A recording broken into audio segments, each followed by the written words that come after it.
السلام علیکم ناظرین، امید ہے کہ آپ سب حضرات خیریت سے ہوں گے۔ ہم آپ کی خدمت میں ایک نئی ویڈیو کے ساتھ حاضر ہیں، جس کو سننے کے بعد ہمارا ایمان تازہ ہو جائے گا اور ہمارے دل کے اندر ایک نورانی کیفیت پیدا ہو جائے گی۔ تو آئیے ویڈیو کو شروع کرتے ہیں۔ اللهم صل على سيدنا محمد يا رب صل وسلم دائما أبدا على حبيبي۔ نبی نے کیا فرمایا؟ جس نے خواہشات کو اپنا ہدف بنایا کہ میں یہ خواہش یہ خواہش یہ خواہش یہ بھی ہو جائے یہ بھی ہو جائے، تو آپ نے کیا فرمایا؟ کیا اس کی خواہشات پوری ہو جائیں گی؟ کیا وہ خوشیوں میں آ جائے گا؟ نا نا نا نا نا نا، یہ پیغمبر کہہ رہے ہیں، اللہ کے سچے پیغمبر، وہ کبھی بھی خوشیوں میں نہیں آئے گا۔ فرمایا اس کو کیا سزا ملے گی؟ جعل اللہ من کانت الدنیا ہمہ جعل اللہ فقرہ بین عینیہ، دولت کے پیچھے بھاگے گا نا تو اللہ اس کے سامنے فقر و فاقہ کا خوف رکھ دیں گے۔ سمجھ رہے ہو؟ دولت کے پیچھے بھاگ رہا ہے، آ رہی ہے، مل بھی رہی ہے، لیکن خوف کیا ہوگا کہ یہ مجھ سے چھن نہ جائے، اس بات کی ٹینشن، یار یہ ختم نہ ہو جائے، یار یہ چھن نہ جائے، یار کوئی کاروبار کو نقصان نہ ہو جائے۔ بڑے بڑے کروڑ پتی فیکٹریوں کے مالک آتے ہیں، کہتے ہیں کہ لاشعوری سا خوف ہمیں ستاتا ہے، دنیا کی ہر نعمت ان کے پاس، مگر دماغ میں نا ایک کہہ رہے ہیں ہمیں خود بھی نہیں پتا ہم ڈر کس چیز سے رہے ہیں، لیکن سکون نہیں ہے، ایک لاشعور میں خوف ہے جو ہمیں مسلسل ستا رہا ہے۔ یہاں ایک آئے کئی سال پہلے، سفید ٹوپی، پوری پراپر داڑھی اور جناب سفید کرتا، بڑے ایسے نورانی چہرہ اور پکے نمازی تھے، بہت بڑے تاجر۔ مجھے کہنے لگے مفتی صاحب میں ایک دل کی بات آپ سے شیئر کرنا چاہتا ہوں۔ میں نے کہا جی۔ کہنے میں نماز بھی پڑھتا ہوں، روزے بھی رکھتا ہوں، اہل اللہ کی صحبت میں بھی بیٹھتا ہوں، اور لیکن پتہ نہیں میرے دل میں سکون نہیں ہے، میرے دل میں سکون نہیں ہے۔ میں نے کہا آپ فیکٹری کے مالک ہیں، کوئی پرابلم ہے تو بتائیں۔ کہہ رہے نہیں کوئی پرابلم بھی نہیں ہے۔ میں نے کہا آپ کے ساتھ بے سکونی پتہ ہے کیا ہے؟ میں جانتا ہوں آپ کی بے سکونی، آپ کو یہ ڈر ہے کہ اس فیکٹری کا کوئی نقصان نہ ہو جائے، جیسی زندگی ابھی ہے پتہ نہیں یہ ہمیشہ ویسی رہے گی بھی یا نہیں رہے گی۔ تو نماز تو آپ نے پڑھ لی، آپ نے زکاتیں بھی دے دیں، آپ نے روزے بھی رکھ لیے، لیکن یہ جو لاشعور میں خوف ہے نا، اس خوف کا کوئی ازالہ کرنے والا نہیں ہے، کیونکہ آپ کو پتہ ہے یہ شیورٹی، یہ گارنٹی کوئی بھی نہیں لے سکتا کہ تمہیں نقصان کبھی بھی نہیں ہو سکتا، کیونکہ آپ نے اپنی زندگی میں دیکھا ہے بڑے بڑے کاروبار چلتے ہوئے ٹھپ ہو جاتے ہیں، لوگ روڈ پہ آ جاتے ہیں۔ کہہ رہے ہیں بالکل آپ صحیح کہہ رہے ہیں، مجھے یہی خوف ہے۔ میں نے کہا اس خوف کا یہ علاج نہیں ہے کہ آپ اپنے کاروبار کو ہر طرح سے سیو کر لو، یہ تو وہ تو کرنا تو چاہیے سیو، لیکن یہ علاج نہیں ہے۔ میں نے کہا اس کا علاج یہ ہے کہ آپ یہ فرض کر لو کہ یہ چھن گیا آپ سے سب کچھ، ابھی برباد ہو گئی، اللہ نہ کرے فیکٹری میں آگ لگ گئی، اب ہوگا کیا؟ کہہ رہے کیا ہوگا؟ میں نے کہا کچھ بھی نہیں ہوگا، صبح 2 پراٹھے آپ پھر بھی کھاؤ گے، رات کو سونے کے لیے چھپڑا آپ کو گندے نالے پہ یا فٹ پاتھ پہ مل جائے گا، کوئی بات نہیں، انجوائے کرنا، دنیا مسافر خانہ ہے، رہنے کی جگہ بولو نہیں۔ ہماری بیسک ضرورت ہے، جب شدید بھوک لگے، بھوک برداشت نہیں ہوتی ہے، کھانے کو روٹی مل جائے، یہ بیسک ضرورت ہے۔ نیند آئے تو سونے کے لیے جگہ مل جائے۔ یہ نیند ایسی عجیب چیز ہے، آپ اگر نہیں سونا، ایک وقت آتا ہے کہ آپ بچو گے بھی نا تو کانٹوں پہ بھی نیند آ جائے گی آپ کو۔ اب جیسے میرے ساتھ ہوتا ہے نا، نیند نہیں ہو رہی، ایک وقت جب بہت زیادہ جمع ہو جاتی ہے، پھر ہم نہیں بھی سونا چاہ رہے ہوتے ہیں، سو رہے ہوتے ہیں۔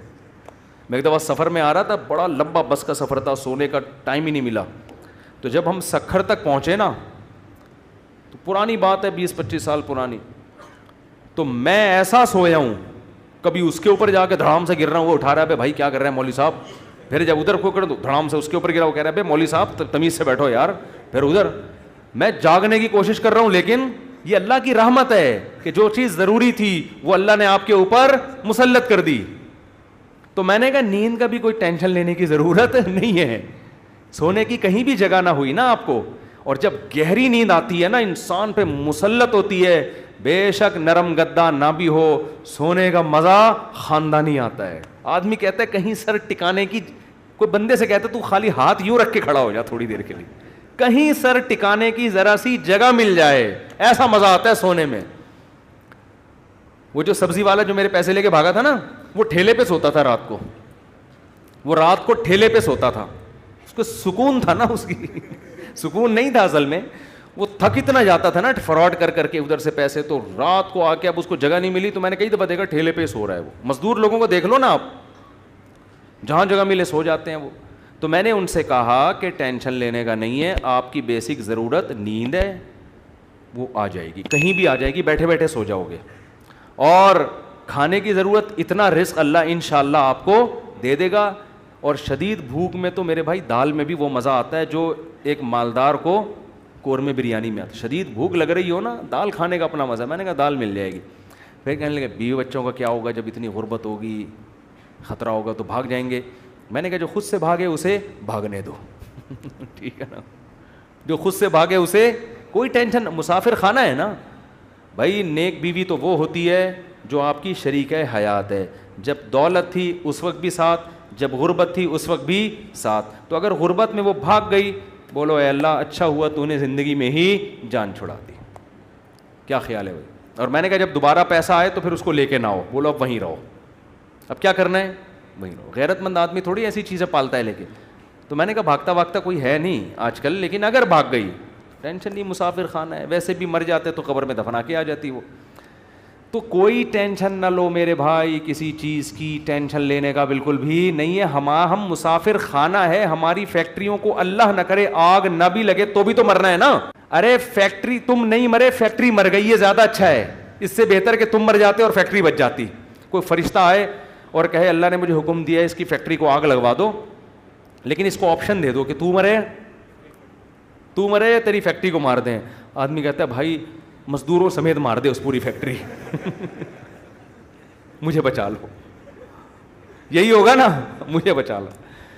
تو ان کو تھوڑا سکون آئے. میں نے کہا آپ کا مسئلہ یہ ہے کہ آپ نماز پڑھتے ہیں, علماء کے پاس بھی بیٹھتے ہیں, مگر آپ نے دل میں دنیا کی محبت کے گٹر ابل رہے ہیں آپ کے. ہمارے حضرت فرمایا کرتے تھے بہت سے لوگ ایسے ہیں, بڑی بڑی داڑیاں, تہجد گزار اور جناب بڑے ہر بات پہ درود شریف, لیکن دل میں دنیا کی محبت کے گٹر پالے ہوئے ابل رہے ہیں. یہ ایسے جیسے اللہ کی محبت کے چشمے ابلتے ہیں نا, تو دنیا کی محبت کے چشمے نہیں ابلتے, گندگی کے گٹر ہیں جو ابلتے ہیں. تو کہتے ہیں ان کے دل میں گندگی نہیں ہے, گندگی کے دنیا کی محبت کی جو ایک گٹر ہے نا, گٹر, وہ گٹر ابل رہے ہیں. جس کو یہ مثال سمجھ میں نہ آتی ہو, بارشوں میں ہماری گلی کو آ کے دیکھ لیا کرے گٹر کیسے ابلتے ہیں, تو وہ پتہ چل جائے گا کہ یہ ہے جو گند نکلا ہوا ہے. اس گند کو نکالو. کیا کہا پیغمبر نے ہود علیہ السلام نے اپنی قوم سے, صالح علیہ السلام نے اپنی قوم سے, تتخذون مصانع لعلکم تخلدون, اے میری قوم تم گھر اتنے مضبوط بناتے ہو جیسے تم نے ہمیشہ رہنا ہے, اتنا پیسہ ان دیواروں میں کیوں پھونک رہے ہو؟ حالانکہ وہ حلال پیسوں سے گھر بنا رہے تھے بھائی, حرام سے تھوڑی بنا رہے تھے, حرام سے نہیں بنا رہے. پھر بھی پیغمبر اعتراض کر رہے ہیں کہ موت کو بھول گئے ہو تم, اتنا سریا بنیادوں میں ڈالا جا رہا ہے. لوگ بتا رہے تھے ہم نے یہ سریا ڈالا. میں کہتا ہوں اپنی ہڈیوں میں تو کیلشیم ہے نہیں تمہارے, پہلے اپنی ہڈیوں میں سریا ڈالو بھائی. ہڈیاں بوسیدہ ہو رہی ہیں, کھوکھلی ہو رہی ہیں, اور مکان کی مضبوطی پہ انسان فخر کر رہا ہے. تو نکالو اس گٹر کو, ایسے جھٹک دو. ہمارے حضرت ایک ذکر بتایا کرتے تھے کہ رات کو نا تنہائی میں بیٹھ کے یہ ذکر کیا کریں. یہ ذکر حدیث سے ثابت نہیں ہے, صرف ٹریننگ کے لیے ہے, ٹریننگ کے لیے, اپنی اصلاح کے لیے, اس لیے اس کو سنت سمجھنا جائز نہیں ہے. وہ ذکر کرواتے تھے, بہت سے اکابر کرواتے ہیں یہ کہ لا الہ الا اللہ. لا الہ میں کیا کرنا ہے؟ گردن یہاں لے کے جانی ہے. لا الہ کوئی معبود نہیں, یہ تصور کر رہے ہیں دل سے اللہ کے علاوہ سب چیزیں نکل رہی ہیں, نکال کے باہر پھینک رہا ہوں. اس تصور کا نا بڑا اثر پڑتا ہے دل کے اوپر. لا الہ سب نکال کے, بحریہ ٹاؤن نکالو سب سے پہلے اس میں سے. ہاں بحریہ, آپ کو نہیں پتا بحریہ ٹاؤن کا, آپ باہر سے آئے نا. ہمارے ہاں وہ کامیاب ہے جو بحریہ ٹاؤن ہے, اور وہ ناکام ہے جو بحریہ ٹاؤن نہیں ہے. تو ہمارے ہاں جنت الفردوس میں ریاض ملک ہے جس کا بحریہ ٹاؤن ہے. یہ جنت جو دنیا میں باتیں کرتے ہیں لوگ, اب اس کو نہیں مانتے, کہتے ہیں بھائی تیرے پلاٹ کتنے ہیں.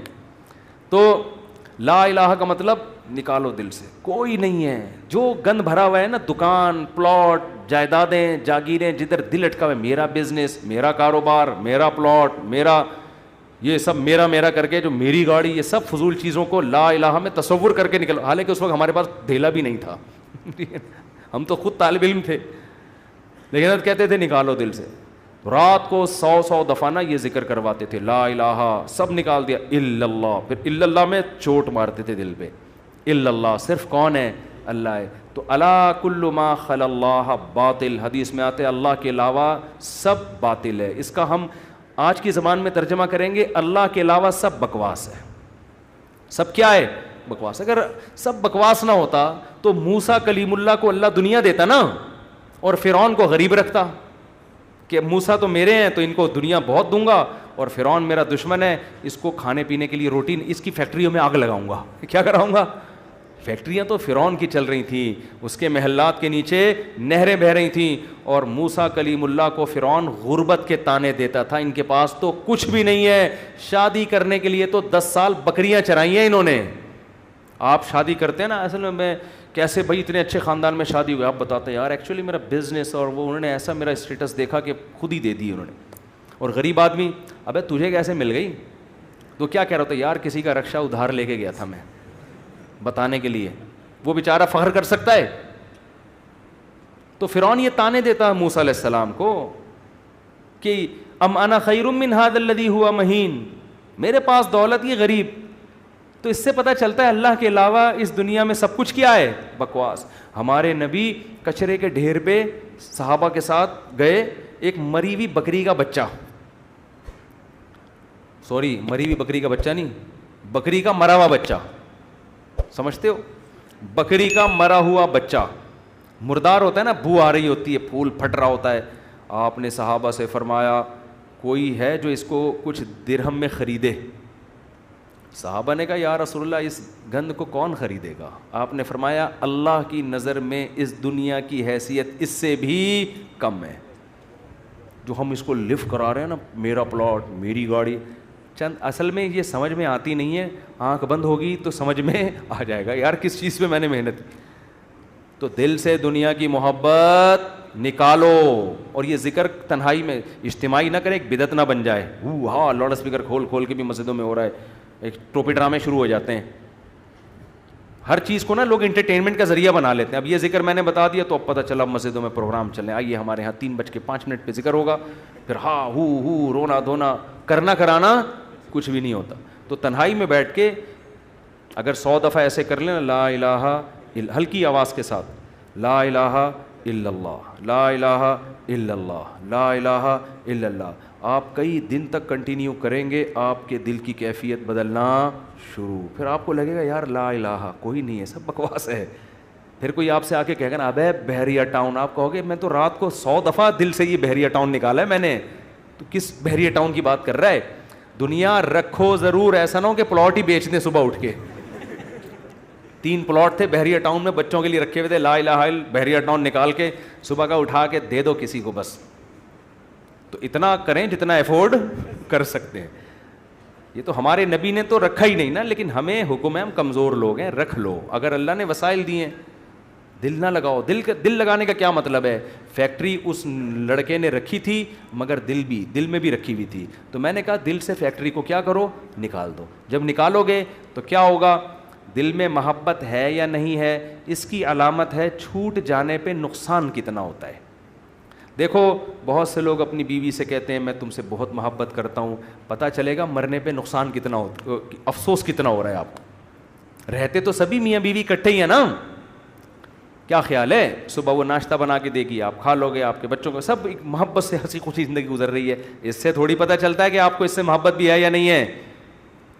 اگر وہ مر جائے, اس کو کینسر ہو جائے, آپ کے دل میں آئے کہ چلو یار, بعض نہ اوپر سے ڈاکٹر صاحب بس بہت ٹینشن میں ہو, اندر سے یار خود سے جا رہی ہے, جانے دو. جیسے ایک 2 نمبر مولوی صاحب تھے بدعتی, وہ تقریر کرتے تھے چوری حرام چوری حرام چوری حرام. ایک دن ان کے گھر میں کھانا نہیں, تو ان کی بیوی نے کہا کیا کروں بھائی؟ انہوں نے کہا پڑوسی کی مرغی چوری کر لو. تو انہوں نے کہا بھائی پڑوسیوں کے آپ تو خود چوری کے خلاف بیان کرتے ہیں. اس نے کہا بھائی ہم شوربے سے لگا کے کھا لیں گے بوٹیاں, چوری کی تو بوٹیاں ہوں گی نا, بوٹیاں نہیں کھائیں گے ہم.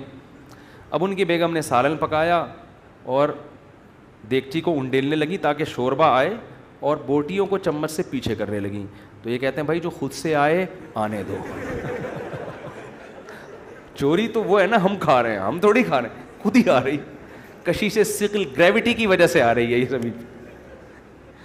تو بعض لوگ بیوی سے اتنے بیزار ہوتے ہیں, علاج بھی کر رہے ہیں ایک ذمہ داری سمجھ کے, لیکن دل میں یہ ہوتا ہے اگر خود سے مر رہی ہے نا تو اللہ تو سمجھتا تو ہے نا میں کیا کہنا چاہتا ہوں.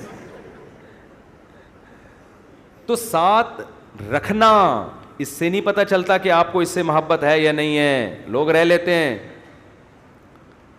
پیسہ بھی رکھ لیتے ہیں, محبت کا اس سے پتہ چلتا ہے چھوٹ جانے پہ غم کتنا ہوتا ہے.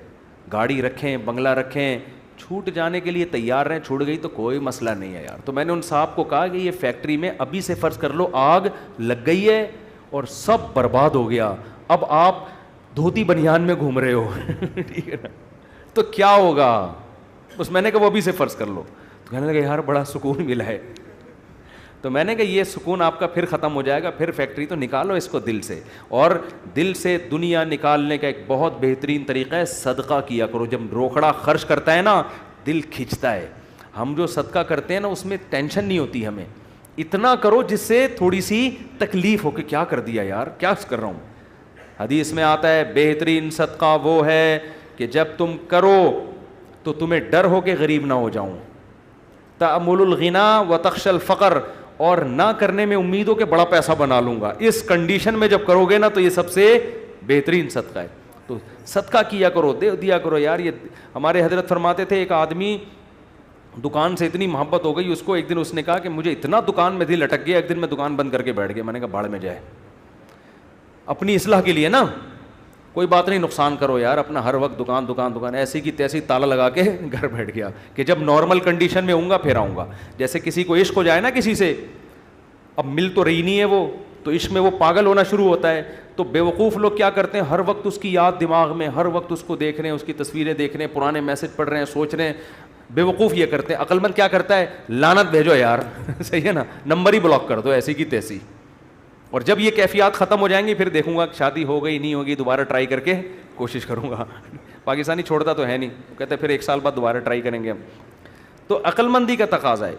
تو جلدی سے بس حدیث مکمل کر دوں. نبی نے فرمایا جس نے خواہشات کو ہدف بنا لیا تو اللہ فقر و فاقہ اس کے سامنے لا کے کھڑا کر دیں گے. کروڑ پتی ہوگا مگر آگے فقر و فاقہ اس کو ڈرا رہا ہوگا, بھائی میں حملہ کر دوں گا, میں تجھے کھا جاؤں گا. اس خوف کی وجہ سے لائف کو انجوائے نہیں کرے گا وہ. جعل اللہ فقرہ بین عینیہ وفرق علیہ شملہ. دوسری سزا دنیا میں اس کو یہ ملے گی کہ اس کی فکروں کو بکھیر دیں گے اللہ تعالیٰ. اتنے مسائل ہوں گے کہ میرا یہ صرف ایک پیسہ مسئلہ نہیں ہوگا, یار یہ کام بھی ہو جائے, یار یہ بھی ہو جائے, یار یہ بھی ہو جائے, یار فلاں سے تعلقات بھی ٹھیک ہو جائیں, یا لوگ میری مخالفت کرنے وہ بھی چھوڑ دیں, یار وہ فلانا. یعنی وہ اتنے انڈے بچے ہوں گے کہ سارے انڈوں سے چوزے نکلیں, تو اس کی یہ خواہش ہوگی. حالانکہ کبھی مرغی کے سارے انڈوں سے چوزے نکلتے ہیں, 2-4 تو خراب ہو جاتے ہیں نا.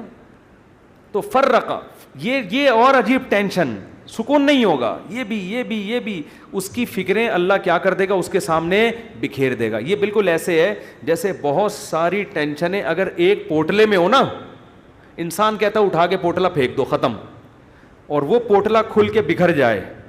ایک ٹینشن وہ ہے, ایک ٹینشن وہ ہے, ایک ٹینشن وہ, اس کو کمبخت کو سمجھ میں ہی نہیں آئے گا ان ٹینشنوں سے میں جان چھڑانا شروع کون سی والی ٹینشن سے کروں, میں کون سی والی ٹینشن کو میں پہلے پھینکوں, پھر اتنی بکھری ہوئی ہوں گی اس میں ڈوبا ہوا ہوگا وہ.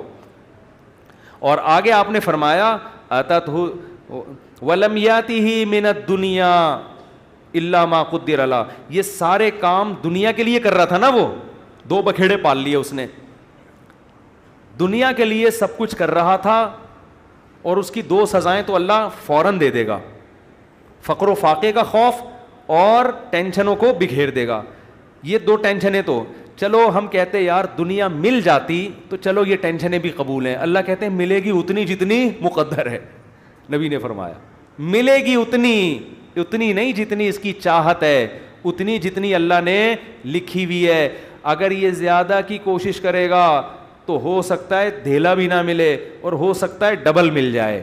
تو یہ بھی اس کی چاہت پہ نہیں ہے, یہ کس کی چاہت پہ ہے؟ اللہ کی. تو یقینی پھر بھی نہیں ہے وہ. پھر میں چٹکلا سنا دوں نا, یقینی پھر بھی نہیں ہے. ایک آدمی کو بیوی اچھی نہیں لگتی تھی, بیچاری نے ہر طرح سے کوشش کر لی کہ میں اپنے میاں کو اچھی لگوں, اچھی پھر بھی نہیں لگ رہی اس کو. ایک دن وہ بڑی خوبصورت لپسٹک اور خوبصورت زیور اور خوبصورت ساڑی اور بڑا خوبصورت لباس, ہر چیز بڑی وی آئی پی پہن کے آ گئی. اب یہ بیوی کی تعریف کر رہے ہیں, یار کیا خوبصورت چوڑیاں پہنی ہوئی ہیں. کہہ رہی تھینک یو, آپ کا بہت شکریہ. کیا خوبصورت ساڑی. کہہ رہی وہ لڈو پھوٹ رہے ہیں کہ آج تو میرا میاں بڑا خوش ہے, بہت اچھا ماشاء اللہ ڈریس آپ نے, کیا خوبصورت لپسٹک. ایک ایک چیز کی تعریف کر کے کہتے ہیں اچھی پھر بھی نہیں لگ رہی. اتنا کچھ اچھا پہنا ہوا ہے مگر تو پھر بھی اچھی نہیں لگ رہی. یہ مطلب ہے اس حدیث کا کہ اتنی ٹینشنیں اٹھانے کے بعد ہو سکتا ہے دنیا ملے پھر بھی نہیں, وہیں کا وہیں کھڑا رہے جہاں سے چلا تھا. اور اس کے مقابلے میں آپ نے فرمایا من کانت الآخرۃ ہمہ, جس نے اس دنیا کو پسے پش ڈال کے کہا میرا ہدف آخرت ہے. یہ دنیا اصل ہدف ہے ہی نہیں. ملے ٹھیک ہے, نہیں ملے ایسی کی تیسی. یہ ایسی کی تیسی یاد رکھ لیں. ملے ٹھیک ہے, بحریہ ٹاؤن میں پلاٹ مل گیا ٹھیک ہے, نہیں تو گندے نالے پہ لے لیں گے, مل گیا ٹھیک ہے, نہیں تو ریڈی لگا لیں گے, مل گیا ٹھیک ہے, نہیں تو ویسے ہی بیٹھ جائیں گے. ٹھیک ہے نا. یہ جس کا یہ خوف, اور اصل کیا ہے آخرت, مجھ سے گناہ نہ ہو جائے کوئی, اگر ہو جائے تو جلدی سے توبہ کر کے اللہ کو مناؤں. آپ نے فرمایا جس نے آخرت کو ہدف بنا لیا, جنت تو بعد میں ملے گی, کچھ انعامات دنیا میں ملنا شروع ہو جائیں گے. پہلا انعام جعل اللہ شملہ جمع لہ من کانت الآخرۃ ہمہ جعل اللہ غناہ فی قلبی. اس کو فقر و فاقہ کا خوف تھا نا, فرمایا اس کے دل میں اللہ غنا, اس کے دل کو مالدار بنا دے گا. اس کو ایسا لگے گا یار جتنی میری ضرورت نہیں ہے اللہ نے رزق کی بالٹیاں میرے اوپر انڈیل دی ہیں. میری ضرورت صبح 2 روٹی کی ہے اور روٹی کے بجائے اللہ پراٹھے کھلا رہا ہے. عجیب بات ہے یا نہیں ہے؟ میری ضرورت تھی صرف چائے پراٹھا مل جائے اور اللہ مجھے انڈے بھی کھلا رہا ہے. نہیں یار یہ سمجھ میں تو رہنے دو, بس یہ آخری ہے. آپ لوگ بھی بہت تھک گئے ہوگے نا. میری ضرورت تھی کہ میں کسی طرح بس روٹی اور پانی مل جائے, نوالا حلق میں اتار لوں, کیونکہ مسافر کھانا ہے نا. ارے بس میں سفر کر رہے ہو, ٹرین میں سفر کر رہے ہو, شدید بھوک لگ رہی ہے, آدمی کہتا ہے یار 2 نوالے کہیں اسٹیشن سے خرید کے لے آ, آگے پپو کا گھر آنے والا ہے پشاور میں, چاچو کا گھر آنے والا ہے, تو مزے ہی مزے بکرے رکھے ہوئے ہیں وہاں پہ. سفر کی ٹینشن تھوڑی لے گا, پھر کیوں لے گا ٹینشن وہ. لوگ کہتے ہیں یہ سیٹ سفر میں تجھے جو ہے نا ٹرین میں بڑی بہترین سیٹ ملی لیکن تیری نہیں ہے, یہ تجھے چھوڑنی پڑے گی. آدمی کا تو کیا مسئلہ ہے یار, میری ہو وسیم بھائی کی ہو, مجھے تو بیٹھنے سے مطلب ہے. تو کہتا ہے گھر میرا ذاتی ہو یا کرائے پر ہو, رہنے سے مطلب ہے. بنایا وسیم بھائی نے کروڑوں روپے کا, 20-25 ہزار کرایہ دے کے میں رہ رہا ہوں, لائف کو انجوائے میں کر رہا ہوں. بیوقوف وہ ہے جس نے بنایا. سمجھ میں آ رہی ہے کہ نہیں آ رہی؟ یار تمہارے پاس اپنی گاڑی نہیں, تم ٹیکسیوں میں جاتے ہو, کوئی بات نہیں یار, ٹیکسی خریدی اس نے, میں 500 روپے دے کے سفر میں کر رہا ہوں. تو میری ضرورت تو نہیں تھی. لوگوں تو پیدل سفر کیے ہیں اتنے لمبے لمبے. موسیٰ علیہ السلام تو مصر سے مدین پیدل گئے ہیں, اور ہم یہاں سے صدر پیدل نہیں جا سکتے. تو ہماری ضرورت تھوڑی ہے, لیکن اللہ نے اتنا احسان کیا, گرین بس بنا دی بھائی. امام مہدی کے آنے سے پہلے کراچی میں گرین بس چل پڑی. سبحان اللہ. جس کراچی میں گٹروں کے ڈھکن نہیں ہیں اس پر اللہ نے اتنا انعام کیا, گرین بس چل رہی ہے. اور کچھ لوگ تو ہمارے ایسے ہیں 50 روپے دیکھ کر صبح سے لے کے رات تک ایئر کنڈیشن کے چکر میں بیٹھ گئے, وہ کہ گھر میں گرمی لگ رہی ہے تو 50 روپے دو اور اے سی میں لائف کو کیا کرو, انجوائے کرو. ایسے بھی لوگ ہیں. وہ سنا ہے پھر انہوں نے کوئی قانون چینج کیا. شروع میں ایسا آیا تھا کہ 50 روپے تو بیٹھے رہو, کوئی نہیں پوچھے گا. تو لوگ صبح فجر کے بعد جا کے بیٹھ گئے کھانا وانا لے کے, رات کو اتر کے گھر آ گئے. انہوں نے کہا سارا دن آج ٹھنڈک میں ہم نے گزارا ہے. ٹھیک ہے نا. تو نبی نے فرمایا جعل اللہ غناہ فی قلبی, اللہ اس کے دل میں غنا. تبھی تو میں نے بعض غریبوں کو بڑی پرسکون لائف میں دیکھا ہے.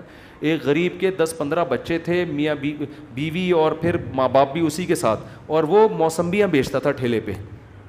میں نے کہا یار کیسے اس موسمبی میں کھلا لیتے ہو سب کو؟ کہہ رہے یار اللہ کا دیا بڑا فضل ہے, صبح کھانا بھی پکتا ہے, آٹا بھی, دوپہر کا کھانا بھی, رات کا کھانا بھی, اسی میں کھاتے ہیں, رات کو سوتے ہیں, اللہ کا فضل ہے, کرایہ بھی نکل آتا ہے گھر کا.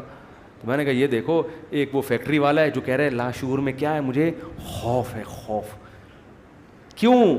جب آخرت اصل بنا لی تو پھر انسان کو جتنا ملے گا اس سے وہ سمجھتا ہے مجھے میری مسافر کو اتنے کی ضرورت نہیں ہوتی, اے اللہ تو مجھے میری ضرورت سے بہت زیادہ دے رہا ہے, مجھے ضرورت اتنے کی نہیں ہے, سمجھتے ہو. بلکہ اگر گاڑی نہیں بھی ہوگی کہے گا اللہ تو نے پاؤں سے معذور لوگ پیدا کیے ہیں اور میری دونوں ٹانگیں سلامت ہیں جو کانپ بھی نہیں رہی ہیں, بعض لوگوں کی ٹانگیں کانپ رہی ہیں نا, تو میری دونوں ٹانگیں سلامت ہیں, یہ بڑی فضیلت کی بات ہے. تو ہر چیز پہ کیا رہے گا وہ خوش. ہم اب دیکھو یہ باتیں جب انسان کسی کی زندگی میں دیکھتا ہے نا پھر سمجھ میں آتی ہیں, اس لیے کہتے ہیں بزرگوں کی صحبت بہت ضروری ہے. ہم نے یہ چیزیں اپنے شیخ میں دیکھی ہیں, انتہائی غربت میں بھی کہتے تھے اللہ نے اتنے انعامات کیے ہیں کہ مجھے شرم آتی ہے, شرم آتی ہے کہ اللہ تیرے احسانات کا ہم کچھ بھی تو بدلہ نہیں دیا نا. حالانکہ کیا تھا, ہمارے شیخ کے پاس کوئی اپنی پراپرٹی نہیں, کرائے کے گھر پہ ساری زندگی گزاری, اور دل سے کہہ رہے ہوتے تھے اللہ. اور کبھی کوئی پریشانیاں ماضی کے بیان بھی کرتے نا تو وہ کہتے میں صرف آپ کو سبق دینے کے لیے بتا رہا ہوں, ورنہ وہ بیان کرتے ہوئے مجھے شرم اتنی آ رہی ہے کہ اللہ کہے گا 2-4 پریشانیاں میں نے تجھے زندگی میں کیا دی اور تو لوگوں کے سامنے گاتا پھر رہے. شرم آتی تھی ان کو. ہمارے یہاں زندہ رہنے کا کتنا شوق ہے نا لوگوں کو, بڑی عمر بڑی عمر. حضرت کہتے ہیں جب میں 63 سال کا ہو گیا تو مجھے تو اب شرم آنے لگی, یار میں ابھی بھی میں زندہ ہوں, کتنے لوگ دنیا سے چلے گئے. اب ایسا نہ ہو کسی بوڑھے کو جا کے آپ کہیں کہ آپ کو شرم آنی چاہیے, یہ تو بھائی بدتمیزی کی بات ہوگی. بوڑھوں کے لیے دعا کریں اللہ ان کو اور زیادہ لمبی عمر دے, کیونکہ جب آپ 63 کے ہوگے آپ کو شرم ورم نہیں آئے گی, آپ کہو گے یار کسی طرح بچ جاؤں میں, اور کوشش بھی کرو ان کو بچانے کی. کیونکہ بعض بیوقوف ہوتے ہیں. ہمارے ایک رشتہ دار ہیں جا کے ہمارے نانا سے بول دیا کہ اتنی لمبی عمر سے اللہ نے پناہ مانگی ہے, وہ 99 سال کے ہو گئے تھے. تو ہم نے کہا بھائی کم بخت یہ ان کے سامنے کہنے کا تھوڑی ہے, اتنی لمبی عمر سے اللہ نے پناہ مانگی ہے. تو جعل اللہ غناہ فی قلبی, اللہ اس کی طبیعت میں کیا پیدا کر دے گا غنا. جب ملے گا لوگوں سے, لوگ کہیں گے اپنا گھر ابھی تک نہیں بنایا, کہہ رہے یار بنایا تو وسیم بھائی نے تھا, رہ کون رہا ہے, میں ایسا انجوائے کر رہا ہوں. نل کے توڑو, دیواروں کو نیلا پیلا کرو, کرایہ دار جو واٹ لگاتے ہیں, بچوں نے وائٹ بورڈ بنایا ہوتا دیواروں کو, کیلیں ٹھوکو اس میں ایسی کی تیسی کر کے, جب زیادہ غصہ آئے وہ نکال دے تو نکل کے دوسرا لے لو, کرائے پہ تو ہر جگہ گھر مل جاتے ہیں. تو وہ خوش رہے گا, خوش.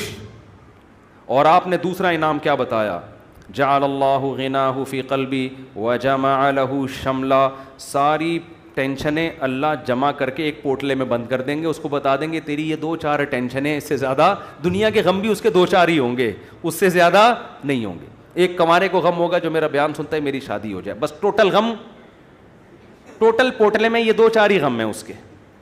دنیا دار آدمی کے غم ایک تو بہت بڑا پوٹلا ہے اور وہ بھی کیا ہے, بکھرا ہوا ہے, اور اس کے 2-4 اگر ہوں گی بھی تو وہ ایک پوٹلے میں جمع لہو, اللہ اس کو کیا کر دے گا, جمع. یار بس ابا بیمار ہیں اور کوئی خواہش نہیں ہے, ابا ٹھیک ہو جائیں. خواہشات کیا ہو جاتی ہیں, محدود, زیادہ لمبی چوڑی خواہشات ہیں ہی نہیں دنیا میں, مسافر خانہ ہے بھائی. وجمع لہ شملا, اور آپ نے فرمایا وآتتہ الدنیا وہی راغمہ, پہلے والے کی حالت کیا تھی, سب کچھ کر لیا اچھی پھر بھی نہیں لگ رہی, وہی تھا نا, ملا پھر بھی نہیں. فرمایا اس کے پیچھے دنیا آئے گی ناک رگڑتے ہوئے ذلیل ہو کے آئے گی, یہ دنیا کو لفٹ نہیں کرائے گا. اس حدیث کا مطلب سمجھنا ہے نا, اہل اللہ کی زندگیاں دیکھو, ہم نے دیکھی ہیں, ایسے رزق کے دروازے کھلتے تھے ان کو. ہمارے حضرت کے پاس جب نوٹوں کی گڈیاں آتی تھی نا, جب رزق کے دروازے کھلے, حضرت سے گنا نہیں جاتا تھا, کیونکہ حضرت کا ٹائم بڑا قیمتی تھا. گنتے تھے یار یہ کیا مسئلہ ہے یار, کئی دفعہ نا 2-2 3-3 نوٹ گن لیتے تھے, پھر کہتے تھے بس وہ دے دینا جتنے بھی ہیں. اور آپ کے پاس آئے بیٹھ کے یوں کر کے نا 6 دفعہ تھوک لگا کے, یار یہ پھر لائٹ میں دیکھ رہا ہے. ہمارے محلے میں ایک بندہ رہتا تھا, کوئی اس کو جانتا نہیں ہے, بہت پرانی بات ہے اس لیے غیبت نہیں آئی. وہ اتنا کنجوس دکاندار تھا, اس کا نام بنیا رکھا ہوا تھا لڑکوں نے. اس وقت چمنی اٹھنی بھی چلتی تھی, چمنی چارہ نے نا 1 روپے کا 1/4. ہمیں یاد ہے ہم کوئی چیز خریدنے آتے نا چمنی, تو وہ چارہ نے کو نا یوں کر کے دیکھ رہا ہوتا تھا کہ نقلی تو نہیں ہے. ابے چارہ نے کہاں سے کوئی نقلی چھاپے گا یار, اتنا دیکھ رہا ہوتا تھا یوں کر کے نا اس کو. اس کا نام لڑکوں نے رکھ دیا تھا بنیا, ٹھیک ہے نا. تو ایسا دل میں ہوس, ایسی ہوس, گن رہے ہیں بیٹھ بیٹھ کے بار بار. تو ہم نے دیکھا ہے, تو نبی نے فرمایا آتت دنیا, دنیا اس کے پاس آئے گی اور یہ استغنا کے ساتھ, وہی راغمہ, یہ دنیا کے پیچھے ناک نہیں رگڑے گا, دنیا اس کے پیچھے ناک رگڑے گی, ذلیل ہو کے آئے گی اس کے پاس, اور یہ لفٹ نہیں کرائے گا, محبت نہیں دے گا اس کو, اکرام تو کر لے گا, عزت تو دے دے گا کہ بھئی آ رہی ہے آنے دو, محبت نہیں کرے گا اس سے. وہ بھائی ہم فنا چیزوں سے دل نہیں لگاتے, پلاٹ مل گیا ہے بحریہ ٹاؤن میں, اچھی بات ہے ماشاء اللہ, نہیں ملا کوئی بات نہیں, اور مل گیا زیادہ تھوڑی دل لگانا ہے اس کو لفٹ تھوڑی کرانی ہے زیادہ, ہر وقت اسی پر. آپ کو پتہ ہے میرے 3 پلاٹ ہیں بحریہ ٹاؤن میں, آپ کو پتہ ہے میرا گھر بن گیا ہے, آپ کو پتہ ہے یہ ہے, آپ کو پتہ ہے وہ ہے, ہر وقت پاگلوں کی طرح چیخ رہے ہوتے ہیں. تو اس لیے دل کا سکون چاہتے ہو تو اس دنیا کو دل سے جھٹک کے نکال دو, ایسی کی تیسی, صحیح ہے. اور ہدف کس کو بناؤ, آخرت کو, اور اس میں یہی ہے گناہوں سے بچو بھائی. اللہ تعالی ہم سب کو سمجھنے کی, عمل کرنے کی توفیق عطا فرمائے, مجھ سے مسافہ نہ فرمائے, لوگ بہت زیادہ ہو جاتے ہیں. اچھا بھائی, صدقہ فطر کس شخص کو دینا بہتر ہے؟ غریب آدمی کو. اگر کسی شخص کی سیلری کم ہونے کی وجہ سے آج کل کے حساب سے ضرورت پوری نہیں ہوتی, اگر اس کے پاس 70-80 ہزار روپے جمع نہیں ہوئے ہیں, سونا چاندی بھی نہیں ہے, کوئی الگ سے پراپرٹی بھی نہیں ہے, تو اس کو صدقہ فطر دے سکتے ہیں. پبلک لیجنڈ ادارے پر, کمپنی پر حکومت کی طرف سے لازم ہوتے کہ اپنے مالی, بہت لمبا سوال ہے, اتنا لمبا سوال اب میں یہاں پڑھوں گا لوگ ٹینشن میں آ جائیں گے بعد میں. کن وجوہات کی بنا پر عورت اپنے شوہر سے ڈیورس لے سکتی ہے؟ اگر عورت کے لیے اپنے شوہر کے ساتھ رہنا کسی معقول وجہ سے ناممکن ہو گیا ہے, معقول وجہ سے, معقول وجہ یہ نہیں کہ کہیں کوئی اور اچھا لگ رہا ہے, یا یہ کہ آمدن کم ہو گئی. معقول کا مطلب یہ ہوتا ہے کہ کوئی اتنے اخلاق شوہر کے خراب ہو گئے ہیں کہ اب گزارا, بعض میاں بات بات پہ فحش گالیاں دینا شروع کر دیتے ہیں, تو اور ایسی وہ عورت خود فیصلہ کرے گی کہ اللہ کی حدود پہ قائم رہنا میرے لیے ممکن نہیں ہے, ڈپریشن میں جا رہی ہے, تو ایسی صورت میں اگر وہ طلاق کا مطالبہ کر لے تو جائز ہے. باقی طلاق ہوگی اس وقت تک نہیں جب تک شوہر دے گا نہیں, یہ کورٹ نہیں کر سکتی یہ کام. کورٹ کی جو کورٹ کی ڈیورس ہے نا, یہ ڈیورس پہ میں کئی بار بیان کر چکا ہوں. آج کل جو عدالتوں میں خلا کی ڈگریاں دی جا رہی ہیں ان میں 90% کالعدم ہے. کچھ کیسز ایسے ہوتے ہیں جن میں وہ ڈگری معتبر ہوتی ہے. تو کورٹ سے جب بھی کوئی خلا کی ڈگری لے گا پہلے اس کو مفتیوں سے پوچھے گا کہ یہ خلا صحیح ہوا ہے کہ نہیں ہوا. اچھا بھائی, اگر کورٹ کی طرف سے بیوی کو طلاق ملے گا تو بیوی شوہر کے نکاح میں نہیں رہتی ہے. اگر شوہر نے کورٹ خلا نامے پہ سائن نہیں کیے تو عورت نے اگر خلا لیا تو پہلے مفتیان کرام سے پوچھے کہ یہ خلا ہوا بھی ہے کہ نہیں ہوا, ورنہ اس کا پرانا نکاح باقی ہوگا. شادی سے پہلے میڈیکل چیک اپ کروانا, اگر بھائی اگر آج کل یہ بڑا رواج ہو رہا ہے شادی سے پہلے لڑکا کا بھی میڈیکل چیک اپ, لڑکی کا بھی میڈیکل چیک اپ, تو نکاح کو خام خام میں اپنے اوپر نہ پابندیاں نہ لگاؤ.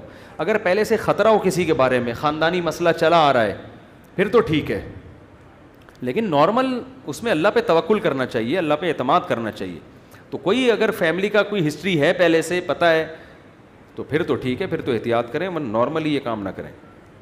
بینک کے ملازمین کی تنخواہ سود سے پاک ہوتی ہے؟ یعنی بینک کے ملازم کی تنخواہ تو سود سے پاک ہوتی ہے, مگر پھر بھی ہوتی اس لیے حرام ہے کہ سودی کام کو لکھنا, اس پہ گواہ بننا, یہ ناجائز ہے. اس ناجائز کام کے بدلے میں تنخواہ دی جا رہی ہے اس کو.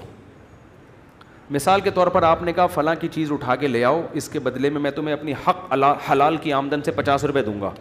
تو آپ دے تو حق حلال سے رہے ہو, لیکن جس کام کے بدلے میں دے رہے ہو وہ کام کیا ہے, ٹھیک نہیں ہے, تو اس کے لیے وہ حرام ہوگی. تو بینک میں جو سودی بینک میں جو لوگ جاب کرتے ہیں اور سود میں انوالو بھی ہوتے ہیں, ان کی آمدن کو سودی نہیں کہیں گے, حرام کہیں گے. سمجھتے ہو؟ اچھا بھائی, بینک میں کام کرنے والا مسجد یا فلاح اداروں میں چندہ ادا کرے تو اس کو نہیں چاہیے کہ چندہ دے اگر سودی بینک میں. میرے بھائی, چوتھی شادی کا کیا مطلب؟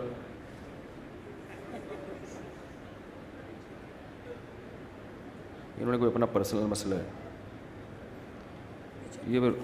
یہ کوئی پرسنل ہے بیچارہ, کوئی اس کو کوئی مل نہیں رہی.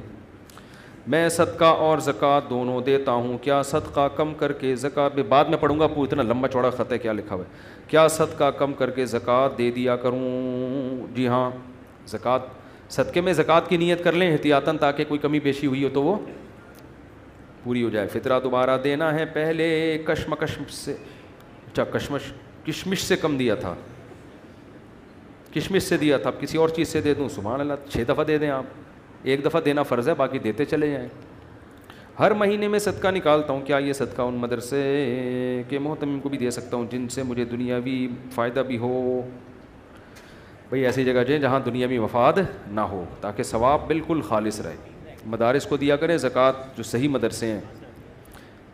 میری 5 بیٹی اور 1 بیٹا ہے, دعا کریں اللہ ان کے نصیب اچھے رہے اور صحت میں. دل سے دعا ہے جی. میری 2 ماں کا, بھائی ہمارے یہ بھانجے ہیں نا, ان کے چچا انور صاحب, چچا نہیں ان کے ابو کے چچا انور صاحب ماڑی پور میں, ہماری بھی بڑی دوستی تھی, ان کا بھی انتقال ہو گیا, ان کے لیے بھی خصوصی دعا کریں اللہ مغفرت فرمائے. میرا 2 ماہ کا بھتیجا بیمار ہے, رات بھر روتا ہے, دعا کریں اللہ تعالیٰ شفا دے. دل سے دعا ہے جی. دیکھو مائیں کو بچے جب تنگ کرتے ہیں نا, روتے ہیں, ٹینشن دیتے ہیں, تو ماں مایوس نہ ہوا کرے, اس پہ بہت اجر ملتا ہے. مسلمان ماں جب بچہ پالتی ہے نا تو اپنی اولاد سمجھ کے تو پالے, اللہ کی مخلوق سمجھ کے پالے. علماء کہتے ہیں ایک ایک قطرہ جو دودھ پلاتی ہے نا ماں, ہر گھونٹ پہ اللہ ماں کو نیکیاں دیتا ہے, ہر گھونٹ پہ. حالت حمل میں عورت کی موت ہو جائے تو یہ شہادت ہے. کیوں؟